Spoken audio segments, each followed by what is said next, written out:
Welcome everybody here.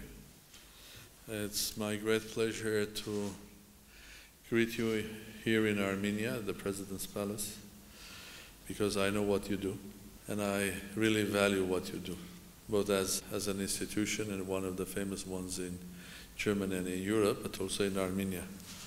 I've seen what you are doing in Armenia. It's quite impressive, and I think your visit with this sort of a big delegation marks also the reality that maybe there is more that we can do together than what we are doing.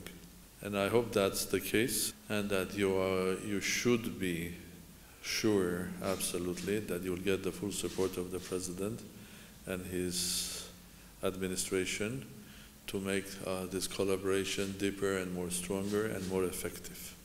So welcome to Armenia.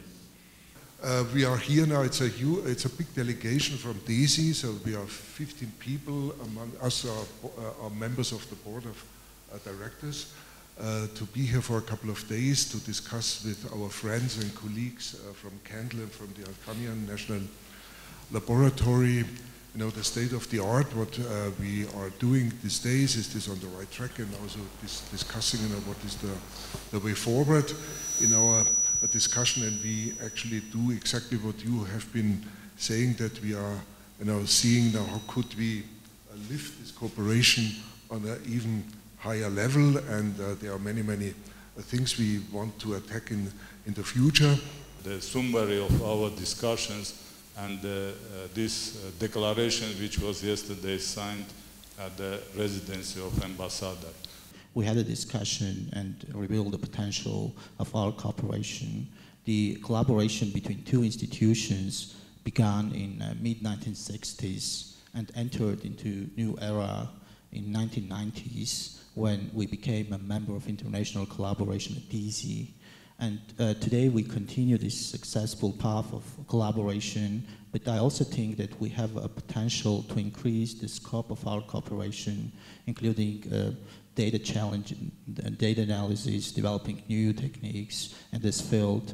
I consider this a great achievement. First of all, this collaboration with our research centers, specifically with Candle, it's a great achievement. And I think it's time to celebrate this achievement, but it's also, as you said, it's the time to think about the future. And the future is not only the instruments or machinery that's getting bigger and more effective, but it's also how do we manage the data that we get from that experiments. We can get as much as we wish, but if we cannot manage to process here, then what's the use of it? What's the use of spending so much money? And that opens a new path for collaboration, which is not only on the hardware side or software applications to specific scientific programs, but also the one that you mentioned, which is one of the big questions in front of humanity, how to manage in this new world of data. So I agree with you that whatever we will do, or you will do continuing in Armenia, should have two heads. One phase should be the research, the other one should be the education. One will supply the other, and the other one will support the education. So I think if we focus, we have to think about both R&D on a specific sector, including the big data management, and the other one, how to help each other to develop the next generation of scientists. DESI is a national laboratory in Hamburg, and we are having a long-term cooperation with Candle and the Armenian National Laboratory here in Armenia in science and technology development. And it's, of course, wonderful to see how the president of Armenia is supporting this. So this is, for us, of course, an enormous